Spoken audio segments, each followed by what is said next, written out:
Welcome to the Locked Room. Stories from the golden age of mystery and crime fiction. I'm Mardell, and our story this week is The Case of the Missing Hand by Arthur Morrison.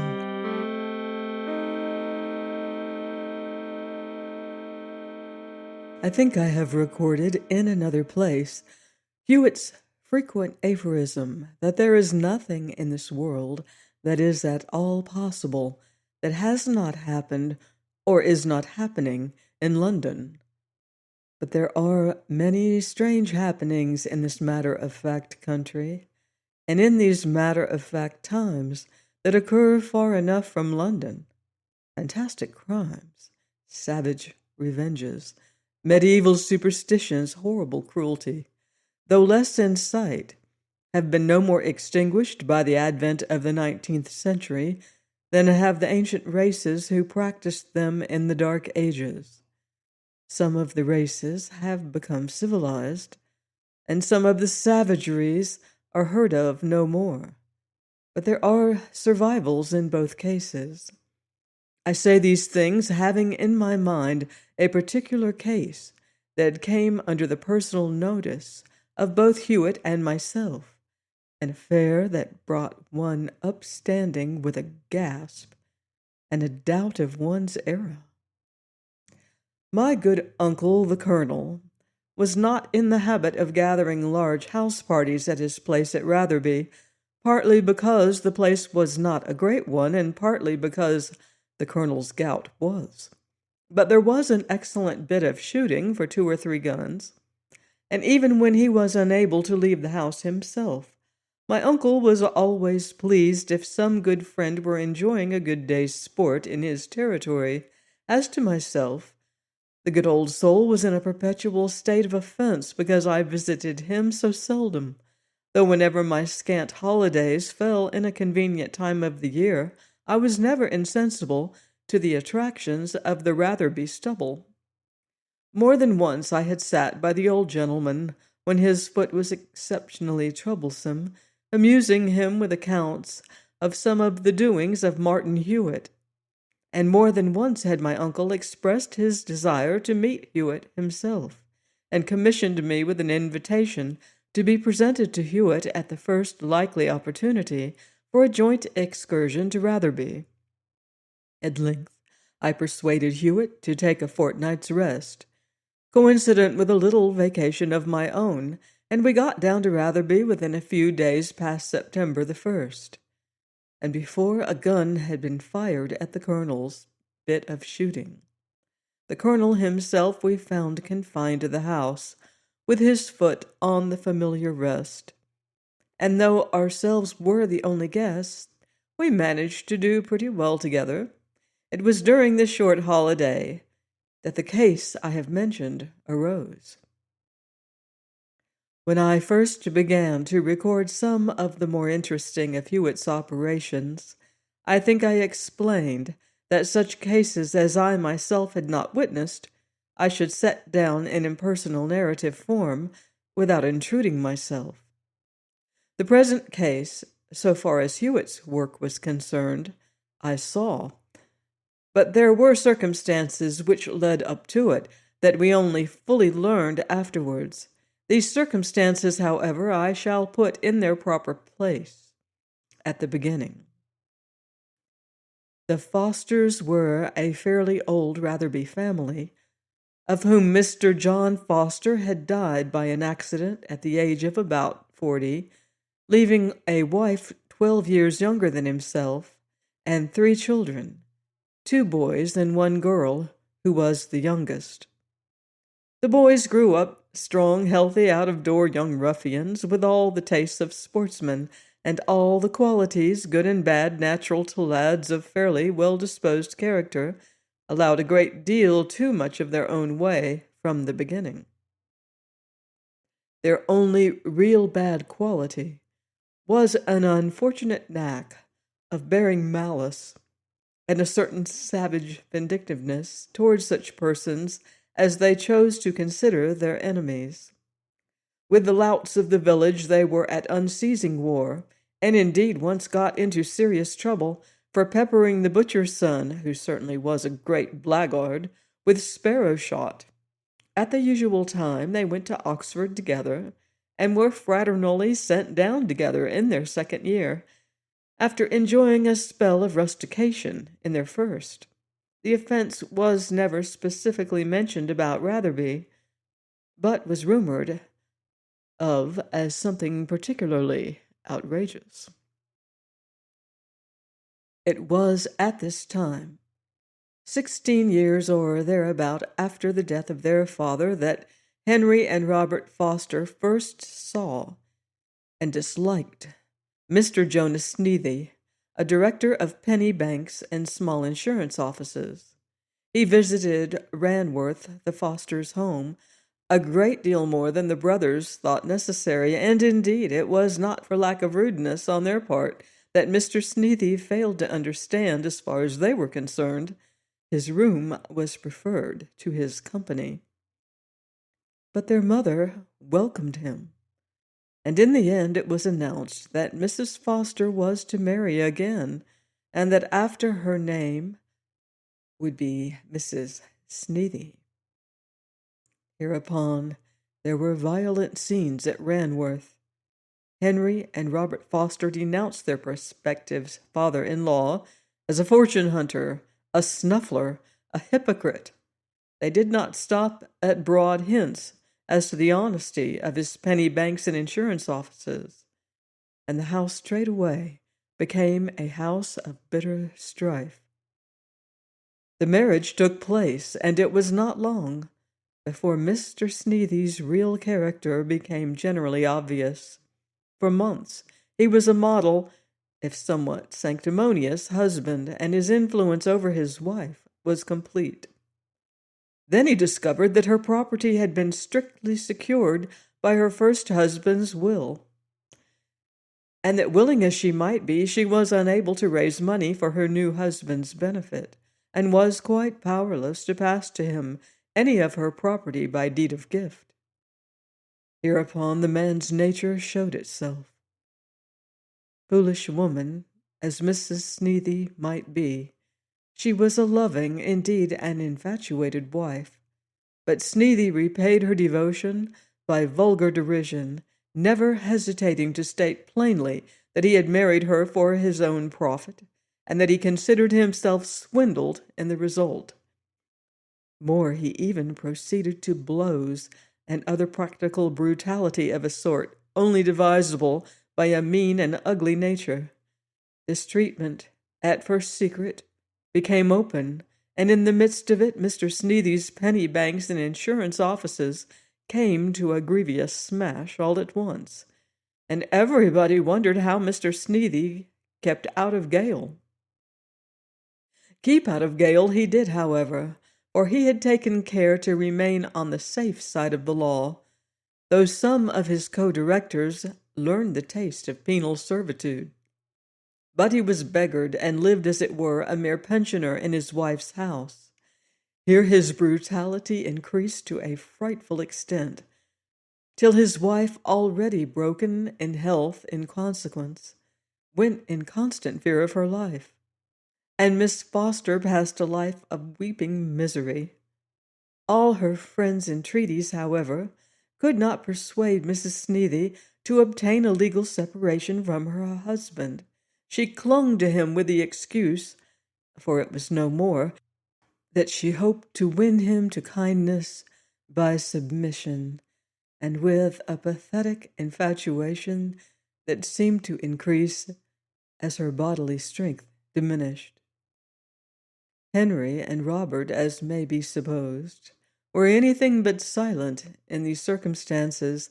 Indeed, they broke out violently again and again, and more than once went near permanently injuring their worthy father-in-law, once especially when Sneathie, absolutely without provocation, made a motion to strike his wife in their presence. There was a fearful scene. The two sprang at him like wild beasts, knocked him down, and dragged him to the balcony with the intention of throwing him out of the window.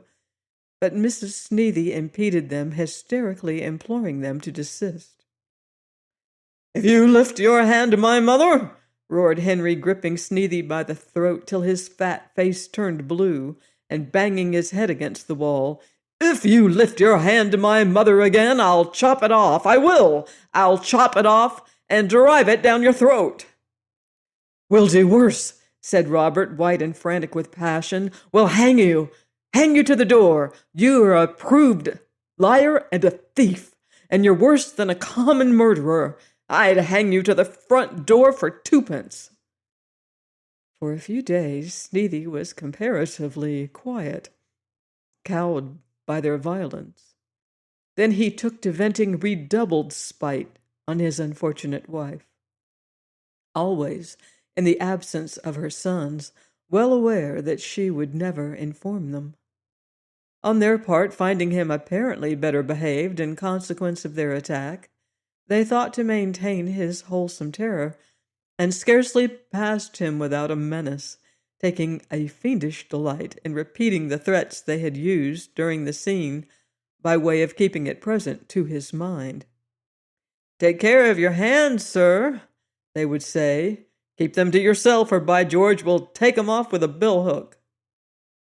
But his revenge for all this Sneedy took unobserved on their mother. Truly, a miserable household. Soon, however, the brothers left home and went to London by way of looking for a profession. Henry began a belated study of medicine, and Robert made a pretense of reading for the bar.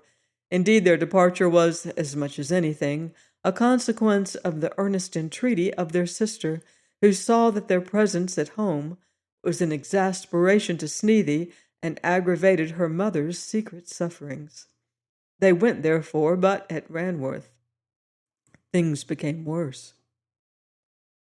Little was allowed to be known outside the house, but it was broadly said that Mr. Sneedy's behavior had now become outrageous beyond description. Servants left faster than new ones could be found, and gave their late employer the character of a raving maniac.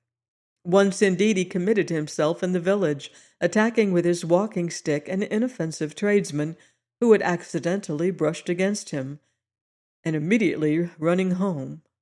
This assault had to be compounded for by a payment of £50, and then Henry and Robert Foster received a most urgent letter from their sister, requesting their immediate presence at home.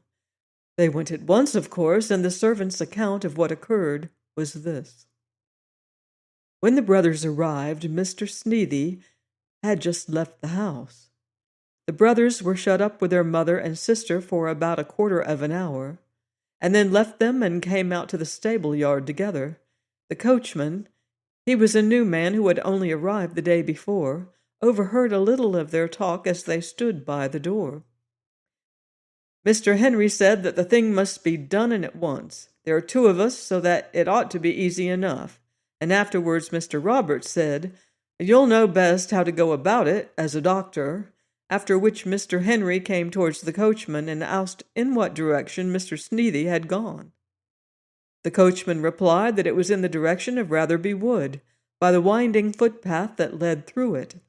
But as he spoke, he distinctly, with the corner of his eye, saw the other brother take a halter from a hook by the stable door and put it into his coat pocket. So far for the earlier events, whereof I learned later, bit by bit. It was on the day of the arrival of the brothers Foster at their old home, and indeed little more than 2 hours after the incident last set down, that news of Mr. Sneedy came to Colonel Brett's place, where Hewitt and I were sitting and chatting with the colonel. The news was that Mr. Sneedy had committed suicide, had been found hanging, in fact, to a tree in Ratherby Wood, just by the side of the footpath. Hewitt and I had, of course, at this time never heard of Sneedy, and the colonel told us what little he knew. He had never spoken to the man, he said. Indeed, nobody in the place outside Ranworth would have anything to do with him. "He's certainly been an unholy scoundrel over those poor people's banks," said my uncle, And if what they say is true, he's been about as bad as possible to his wretched wife. He must have been pretty miserable, too, with all his scoundrelism, for he was a completely ruined man without a chance of retrieving his position, and detested by everybody. Indeed, some of his recent doings, of what I have heard is to be relied on, have been very much those of a madman, so that on the whole I'm not much surprised. Suicide's about the only crime, I suppose, that he has never experimented with till now, and indeed, it's rather a service to the world at large. His only service, I expect." The colonel sent a man to make further inquiries, and presently this man returned with the news that now it was said that Mr. Sneathy had not committed suicide, but had been murdered. And hard on the man's heels came Mr. Hardwick, a neighbor of my uncle's and a fellow J.P. He had had the case reported to him, it seemed, as soon as the body had been found, and had at once gone to the spot. He had found the body hanging, and with the right hand cut off. "It's a murder, Brett," he said, "without doubt. A most horrible case of murder and mutilation. The hand is cut off and taken away, but whether the atrocity was committed before or after the hanging, of course, I can't say. But the missing hand makes it plainly a case of murder, and not a suicide. I've come to consult you about issuing a warrant, for I think there's no doubt as to the identity of the murderers." "That's a good job," said the colonel, "else we should have had some work for Mr. Martin Hewitt here, which wouldn't be fair, as he's taking a rest." "Whom do you think of having arrested?" "The two young Fosters. It's plain as it can be, and a most revolting crime, too, bad as Sneathy may have been. They came down from London today and went out deliberately to it, it's clear. They were heard talking of it, asked as to the direction in which he had gone, and followed him, and with a rope." "Isn't that a rather unusual form of murder? Hanging?" Hewitt remarked. "Perhaps it is," Mr. Hardwick replied, "but it's the case here plain enough. It seems, in fact, that they had a way of threatening to hang him and even to cut off his hand if he used it to strike their mother, so that they have appeared to carried out what might have seemed mere idle threats in a diabolically savage way. Of course, they may have strangled him first and hanged him after, by way of carrying out their threat and venting their spite on the mutilated body, but that they did it is plain enough for me. I've spent an hour or two over it, and I feel I am certainly more than justified in ordering their apprehension. Indeed, they were with him at the time, as I have found their tracks on the footpath through the wood." The colonel turned to Martin Hewitt. "Mr. Hardwick, you must know," he said, "is by way of being an amateur in your particular line, and a very good amateur, too, I should say, judging by a case or two I have known in this county." Hewitt bowed and laughingly expressed a fear lest Mr. Hardwick should come to London and supplant him altogether. "This seems a curious case," he added. "If you don't mind, I think I should like to take a glance at the tracks and whatever other traces there may be, just by way of keeping my hand in." "Certainly," Mr. Hardwick replied, brightening. "I should of all things like to have Mr. Hewitt's opinions on the observations I have made, just for my own gratification. As to his opinion, there can be no room for doubt. The thing is plain." With many promises not to be late for dinner, we left my uncle and walked with Mr. Hardwick in the direction of Ratherby Wood. It was an unfrequented part, he told us, and by particular care he had managed, he hoped, to prevent the rumors spreading to the village yet, so that we might hope to find the trails not yet overlaid. It was a man of his own, he said, who, making a short cut through the wood, had come upon the body hanging, and had run immediately to inform him. With this man he had gone back, cut down the body, and made his observations. He had followed the trail backward to Ranworth, and there had found the new coachman who had once been in his own service. From him he had learned the doings of the brothers Foster as they left the place, and from him he had ascertained that they had not then returned. Then, leaving his man by the body, he had come straight to my uncle's. Presently we came on the footpath leading from Ranworth across the field to Ratherby Wood. It was a mere trail of bare earth, worn by successive feet amid the grass. It was damp, and we all stooped and examined the footmarks that were to be seen on it. They all pointed one way, towards the wood in the distance. "Fortunately, it's not a greatly frequented path," Mr. Hardwick said. "You see, there are the marks of 3 pairs of feet only, and as first Sneathy and then both of the brothers came this way, their footmarks must be theirs. Which are Sneathy's is plain. They are these large flat ones. If you notice, they are all distinctly visible in the center of the track, showing plainly that they belong to the man who walked alone, which was Sneathy. Of the others, the marks of the outside feet, the left on the left side and the right on the right, are often not visible. Clearly, they belong to 2 men walking side by side, and more often than not, treading with their outer feet on the grass at the side. And where these happen to drop on the same spot as the marks in the middle, they cover him. Plainly, they are the footmarks of Henry and Robert Foster, made as they followed Sneathy. Don't you agree with me, Mr. Hewitt?" "Oh, yes, that's very plain. You have a better pair of eyes than most people, Mr. Hardwick, and a good idea of using them, too. We will go into the wood now. As a matter of fact, I can pretty clearly distinguish most of the other footmarks, those on the grass, but that's a matter of much training." We followed the footpath, keeping on the grass at its side, in case it should be desirable to refer again to the foot tracks. For some little distance into the wood, the tracks continued as before, those of the brothers overlaying those of Sneathy. Then there was a difference.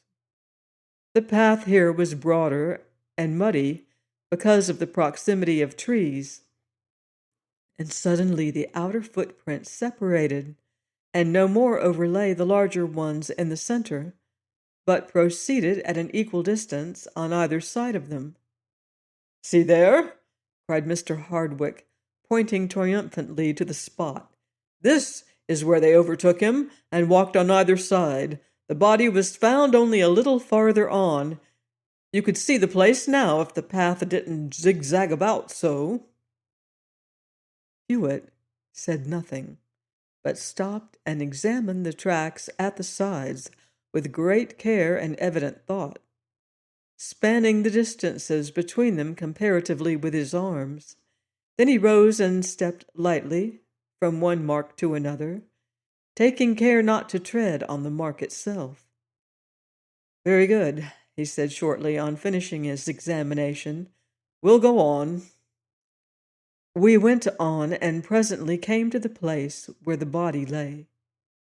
Here the ground sloped from the left down towards the right, and a tiny streamlet, a mere trickle of a foot or 2 wide, ran across the path. In rainy seasons it was probably wider, for all the earth and clay had been washed away for some feet on each side, leaving flat, bare, and very coarse gravel on which the trail was lost. Just beyond this and to the left, the body lay on a grassy knoll under the limb of a tree, from which still depended a part of the cut rope. It was not a pleasant sight. The man was a soft, fleshy creature, probably rather under than over the medium height, and he lay there with his stretched neck and protruding tongue, a revolting object. His right arm lay by his side, and the stump of the wrist was clotted with black blood. Mr. Hardwick's man was still in charge, seemingly little pleased with his job, and a few yards off, stood a couple of countrymen looking on. Hewitt asked from which direction these men had come, and having ascertained and noticed their footmarks, he asked them to stay exactly where they were, to avoid confusing such other tracks as might be seen. Then he addressed himself to his examination. First, he said, glancing up at the branch that was scarce a yard above his head, "This rope has been here for some time." "Yes," Mr. Hardwick replied, "it's an old swing rope. Some children used it in the summer, but it got partly cut away, and the odd couple of yards has been hanging since." Said Hewitt. "Then if the Fosters did this, they were saved some trouble by the chance and were able to take their halter back with them, and so avoid one chance of detection." He very closely scrutinized the top of the tree stump, probably the relic of a tree that had been cut down long before, and then addressed himself to the body. "When you cut it down," he said, "did it fall in a heap?" "No, my man eased it down to some extent." "Not onto its face?" "Oh, no, onto its back, just as it is now."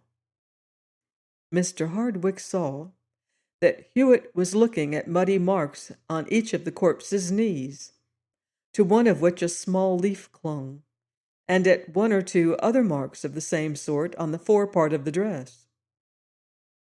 "That seems to show pretty plainly," he said, "that he must have struggled with them and was thrown forward, doesn't it?" Hewitt did not reply, but gingerly lifted the right arm by its sleeve. "Is either of the brothers Foster left-handed?" he asked. "No, I think not. Here, Bennett, you've seen plenty of their doings, cricket, shooting, and so on. Do you remember if either is left-handed?" "Neither, sir," Mr. Hardwick's man answered. "Both on 'em's right-handed." Hewitt lifted the lapel of the coat and attentively regarded a small rent in it. The dead man's hat lay near, and after a few glances at that, Hewitt dropped it and turned his attention to the hair. This was coarse and long and dark and brushed straight back with no parting. "This doesn't look very symmetrical, does it?" Hewitt remarked, pointing to the locks over the right ear.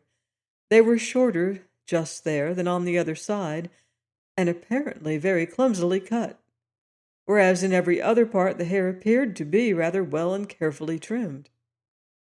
Mr. Hardwick said nothing, but fidgeted a little, as though he considered that valuable time was being wasted over irrelevant trivialities. Presently, however, he spoke. "There's very little to be learned from the body, is there?" he said. "I think I'm quite justified in ordering their arrest, eh? Indeed, I've wasted too much time already." Hewitt was groping about among some bushes behind the tree from which the corpse had been taken. When he answered, he said, "I don't think I should do anything of the sort just now, Mr. Hardwick. As a matter of fact, I fancy," this word with an emphasis, "that the brothers Foster may not have seen this man Sneathy today at all." "Not seen him? Why, my dear sir, there's no question of it. It's certain, absolutely. The evidence is positive. The fact of the threats and of the body being found treated so is pretty well enough, I should think. But that's nothing now. Look at these footmarks. They've walked along with him, one on each side, without a possible doubt. Plainly, they were the last people with him in any case, and you don't mean to ask anybody to believe that the dead man, even if he hanged himself, cut off his own hand first. Even if you do, where's the hand? And, putting aside all these considerations, each a complete case in itself, the Fosters must at least have seen the body as they came past, and yet nothing has been heard of them yet. Why didn't they spread the alarm? They went straight away in the opposite direction from home. There are their footmarks, which you've not seen yet, beyond the gravel." Hewitt stepped over to where the patch of clean gravel ceased, at the opposite side to that from which we had approached the brook, and there sure enough were the now familiar footmarks of the brothers leading away from the scene of Sneathy's end. "Yes," Hewitt said, "I see them. Of course, Mr. Hardwick, you'll do what seems right in your own eyes, and in any case, not much harm will be done by the arrest beyond a terrible fright for that unfortunate family. Nevertheless, if you care for my impression, it is as I have said, that the Fosters have not seen Sneathy today." "But what about the hand?" "As to that, I have a conjecture, but as yet it is only a conjecture, and if I told you, you would probably call it absurd. Certainly, you'd disregard it, and perhaps quite excusably. The case is a complicated one, and if there is anything at all in my conjecture, one of the most remarkable I have ever had to do with. It interests me intensely, and I shall devote a little time now to following up the theory I have formed. You have, I suppose, already communicated with the police." "I wired to Shopperton at once, as soon as I heard of the matter. It is a 12 miles drive, but I wonder the police have not arrived yet. They can't be long. I don't know where the village constable has got to, but in any case he wouldn't be much good. But as to your idea that the Fosters can't be suspected, well, nobody could respect your opinion, Mr. Hewitt, more than myself, but really, just think. The notion's impossible. 50-fold impossible. As soon as the police arrive, I shall have that trail followed and the Fosters apprehended. I should be a fool if I didn't." "Very well, Mr. Hardwick," Hewitt replied. "You'll do what you consider your duty, of course, and quite properly, though I would recommend you to take another glance at those 3 trails in the path. I shall take a look in this direction." And he turned up by the side of the streamlet, keeping on the gravel at its side. I followed. Join me next week for the conclusion of The Case of the Missing Hand by Arthur Morrison on The Locked Room. In the meantime, beware of footsteps in the dark.